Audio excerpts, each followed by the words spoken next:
नमस्कार मैत्रिणींनो, आनंदी मन या रेसिपी चॅनलमध्ये तुम्हा सगळ्यांचं सहर्ष स्वागत। आपण आज शेपूची भाजी कशी बनवायची ते पाहणार आहोत। यासाठी बाजारातून ताजी शेपूची भाजी आणली आहे व ती वरील प्रमाणे आपण निवडून घेणार आहोत।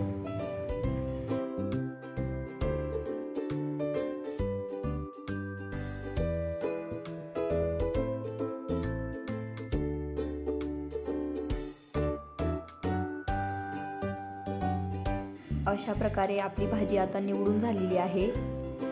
आता ही भाजी थोडी घेऊन आपण बारीक चिरून घेणार आहोत। आपली सर्व भाजी बारीक चिरून झालेली आहे। आता आपण ही भाजी पाण्याने 2 वेळा स्वच्छ धुवून घेणार आहोत। आता गॅसवर कढई ठेवून त्यात शेंगदाणे भाजून घ्या। कढईतून शेंगदाणे काढून घेऊन त्यात तेल गरम होण्यासाठी घाला। भाजीसाठी 1.5 ते 2 पळी तेल घाला। तेल चांगले गरम झाले की त्यात मोहरी तडकण्यासाठी टाका। मोहरी छान तडकली की त्यात जिरे घाला व थोडासा हिंग घाला आणि धुवून घेतलेली शेपूची भाजी घाला। सर्व भाजी कढईत टाकून झाल्यानंतर उलथणीने छान परतून घ्या।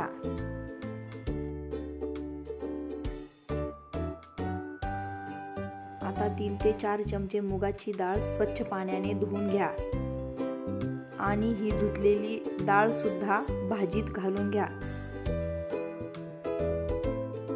भाजी कमी गॅसवर छान परतून घ्या।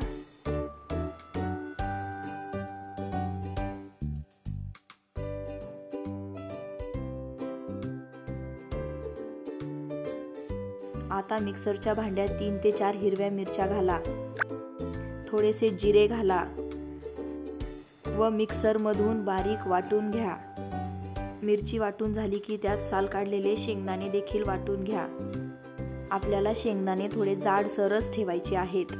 आता मिक्सरच्या भांड्यात थोडे पाणी घाला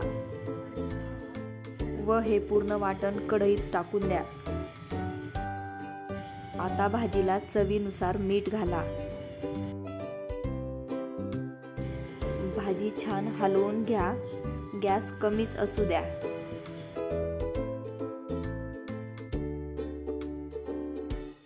आता 5 ते 7 मिनिटे भाजीवर झाकण ठेवा।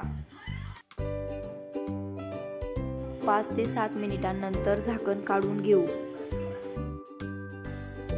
भाजी छान हलवून घ्या, त्यात थोडे पाणी शिल्लक आहे।